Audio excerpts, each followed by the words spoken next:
लेकिन ये साला कर क्या रहा है यहाँ पे?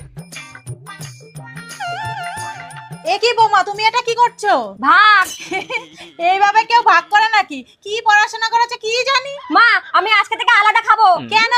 আপনার ছোট বৌমা বেলা 11টা পর্যন্ত ঘুমাবে আর বাড়ির সব কাজ আমি করব, তাই না? তার চেয়ে ভালো ওর কাজ ও করুক আর আমার কাজ আমি করব। আর আমি কোথায় খাবো?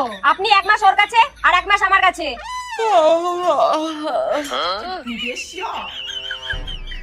কি রে, তোর কি আর খেয়ে দে কোনো কাজ নেই? বাড়ির মাঝখান দিয়ে দড়িটা নিয়েছিস কেন? আজকে থেকে তোর দিকে তুই থাকবি আর আমার দিকে আমি থাকবো।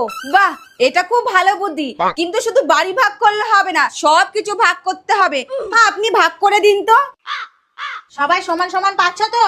এবার করাই দেখো কে কোনটা নেবা। আমি এইটা নেব। না মা, ওইটা আমি নেব। শোন, তুই কালো করাই নিবি। আচ্ছা ঠিক আছে, কিন্তু মিক্সচার মেশিন তো একটা। মা ও তো জানে না এটা দিয়ে কি করে, তাই এইটা আমিই নেব। কে বলেছে জানি না? এটা দিয়ে দুধ জাল দেয়। সবকিছু ওনার কথাই হবে। উফ, আমি পাগল হয়ে যাব। ये सब क्या देखना पड़ रहा है?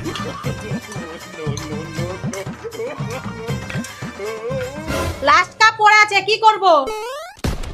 এত কষ্ট করে সংসার গুছালাম, ছেলেদেরকে মানুষ করলাম, লাস্টে হাতে পড়ে রইল ওই ডান্ডি, তাও এটা ভাগ করা যাচ্ছে না তাই।